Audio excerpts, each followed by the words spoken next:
నమస్తే, welcome to Suman TV.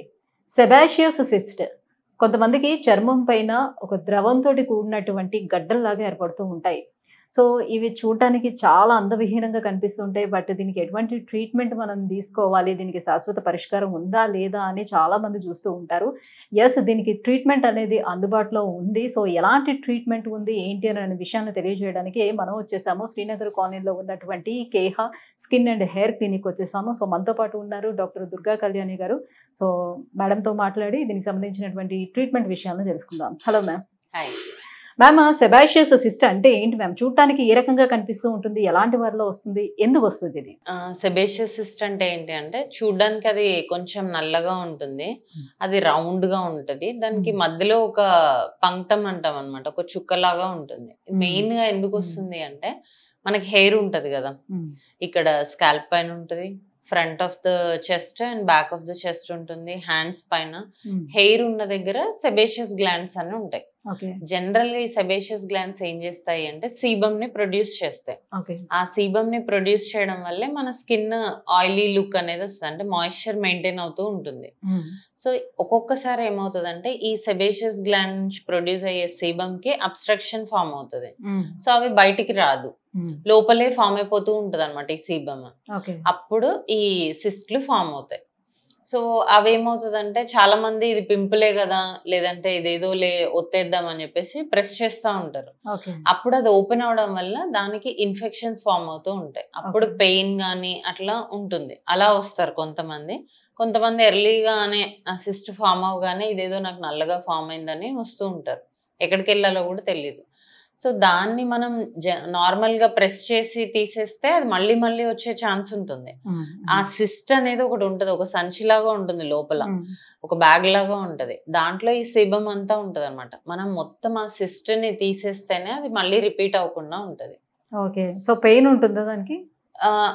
మనం చేసేటప్పుడు అంటున్నాం లేదు, మామూలుగా వచ్చిన వాళ్ళకి అది పెయిన్లెస్ ఉంటది. అందుకే చాలా మంది నెగ్లెక్ట్ చేస్తారు, సైజ్ పెద్దగా అయ్యే వరకు వదిలేస్తారు. ఎప్పుడైతే అది కొంచెం ఓపెన్ అవుతుందో అప్పుడు ఇన్ఫెక్షన్ ఫామ్ అవడం స్టార్ట్ అవుతుంది, అప్పుడు పెయిన్ ఉంటది, అప్పుడు వస్తారు. అంటే ఒక సిస్ట్ ఫామ్ అయిన తర్వాత దాన్ని అలాగే నెగ్లెక్ట్ చేసి వదిలిపెట్టేస్తే పక్క పక్కనే ఇంకా నెక్స్ట్ సిస్ట్లు అనేవి వస్తూ ఉంటాయా బాడీలో? ఇంకెక్కడ రాదు. అది ఏమవుతుంది అంటే సిస్ట్ ఫామ్ అవుతుంది, అదే సైజ్ పెద్దగా అవుతూ ఉంటది. ఫస్ట్ ఇంత నుంచి ఇంత పెద్ద సిస్ట్లు కూడా ఉంటాయి. సో ఎర్లీగా వస్తే ఆ మొత్తం ఆ సిస్ట్ ని రిమూవ్ చేస్తే ఇంకా అది స్ప్రెడ్ అవ్వకుండా ఉంటుంది. అంతేగాని దీని నుంచి ఇంకొకళ్ళకి రావడమో, లేదంటే దీని నుంచి పక్కన ఇంకో సిస్ట్ రావడం అట్లా ఉండదు. సెబాషియస్ సిస్ట్ కి నార్మల్ గా వచ్చే ఈ సెగ్గడ్లకి ఆ వేరియేషన్ ఎట్లాగా మనం గుర్తించగలుగుతామంటారు? మామూలుగా ఈ సెబాషియస్ సిస్ట్ అనేది పెయిన్లెస్ ఉంటది ఫస్ట్ థింగ్, అండ్ హెయిర్ ఉన్న ఏరియాలోనే ఉంటది, అంటే చెస్ట్ కానీ వెనక బ్యాక్ కానీ లేదంటే షోల్డర్స్ పైన కానీ అక్కడ సెబాషియస్ సిస్ట్ అనేది ఉంటది. మీరన్న వేడి గడ్డలు అంటే ఫరంకల్స్, బాయిల్స్ కానీ అది ఎక్కడైనా రావచ్చు. సో ఇది మెయిన్ గా హెయిరీ రీజియన్ లో వస్తాయి. పెయిన్లెస్ ఉంటది కాబట్టి చాలా నెగ్లెక్ట్ చేస్తారు, కొంతమందిలో మాత్రమే పెయిన్ ఉంటది. సో ఇది డిఫరెన్సియేషన్. సో ఎటువంటి ట్రీట్మెంట్ మన దగ్గర అవైలబుల్ ఉన్నాయి దీనికి ఏంటి అంటే ఒక చిన్న ఇన్సిషన్ ఇచ్చేసి మొత్తం ఆ సిస్ట్ ని ఇవాక్యుయేట్ చేయడం జరుగుతుంది. కొన్ని మన దగ్గర బయాప్సీస్ అట్లా కూడా ఉంటాయి, అది చేసినా కూడా సిస్ట్ మొత్తం ఇవాక్యుయేట్ చేయొచ్చు. పర్సన్ టు పర్సన్ మనం డిఫరెంట్ గా ట్రీట్ చేయడం జరుగుతుంది. స్కారింగ్ అనేది ఉండకుండా ఎలా మైల్డ్ అంటే చిన్న మచ్చలాగే ఉంటది, మనం మొత్తం తీసేసిన తర్వాత అలా ఉండేలాగే చేస్తాము. అంటే మాడిపోయిన తర్వాత కూడా మచ్చ అలానే ఉంటుందా? చాలా వెరీ మైన్యూట్ ఉండదు, అసలు ఉన్నా కూడా వెరీ మైన్యూట్ ఉంటుంది. ఓకే, సో అయిపోయిన తర్వాత దాన్ని తీసుకోవాల్సిన ప్రికాషన్స్ ఏమైనా ఉంటాయా? ఒకసారి సర్జరీ చేసుకున్న తర్వాత మళ్ళీ వచ్చే అవకాశం ఎంతవరకు ఉంటుంది? మళ్ళీ సేమ్ ప్లేస్ లో అది ఇంప్రాపర్ గా తీసేస్తేనే మళ్ళీ వస్తుంది. అంటే ఆ సిస్ట్ చెప్పారు కదా ఒక బ్యాగ్ లాగా ఉంటది, అది మొత్తం తీసేస్తేనే మళ్ళీ రాకుండా ఉంటుంది, అదర్వైజ్ మళ్ళీ రికర్ అయ్యే ఛాన్స్ ఉంటుంది. సో ప్రాపర్ గా తీయాలి కాబట్టి మంచి డాక్టర్ దగ్గరికి వెళ్ళి, ప్రాపర్ డర్మటాలజిస్ట్ దగ్గరికి వెళ్తేనే అవుతుంది. అది నార్మల్ వాళ్ళు ఏం చేస్తారంటే దానికి ఒక హోల్ లాగా చేసి జస్ట్ ప్రెస్ చేసి వదిలేస్తారు, అప్పుడు లోపల సిస్ట్ అలాగే ఉండిపోతుంది, మళ్ళీ వచ్చే ఛాన్స్ ఉంటుంది. అలా కాకుండా కంప్లీట్ గా తీస్తే మళ్ళీ వచ్చే ఛాన్స్ ఉండదు. సో తీయించుకోకుండా వదిలిపెట్టేసి నెగ్లెక్ట్ చేస్తే వచ్చే అదర్ కాంప్లికేషన్స్ ఏముంటాయి? దానిపైన వేరే ఇన్ఫెక్షన్స్ ఫామ్ అయ్యి అది పెయిన్ రావడము, ఇన్ఫ్లమేషన్ రావడము, చాలా అంటే టచ్ చేస్తేనే పెయిన్ రావడము అట్లా అవుతూ ఉంటది, రెడ్నెస్ ఎక్కువగా వస్తుంది, వాళ్ళకు కూడా డిస్కంఫర్ట్ ఉంటుంది.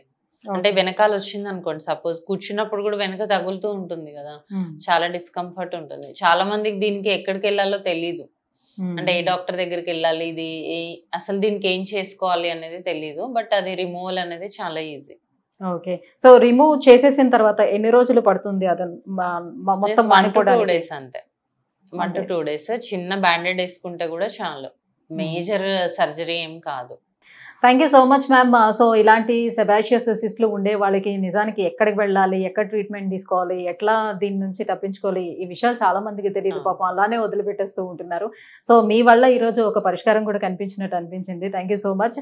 సో వ్యూవర్స్ చూస్తున్నారు కదా, సో ఇటువంటి సిస్ట్లతోటి ఎవరైనా ఇబ్బంది పడుతున్నట్లయితే దాన్ని నెగ్లెక్ట్ చేయకండి. చాలా సింపుల్ మెథడ్లోనే ట్రీట్మెంట్ తీసుకోవచ్చు.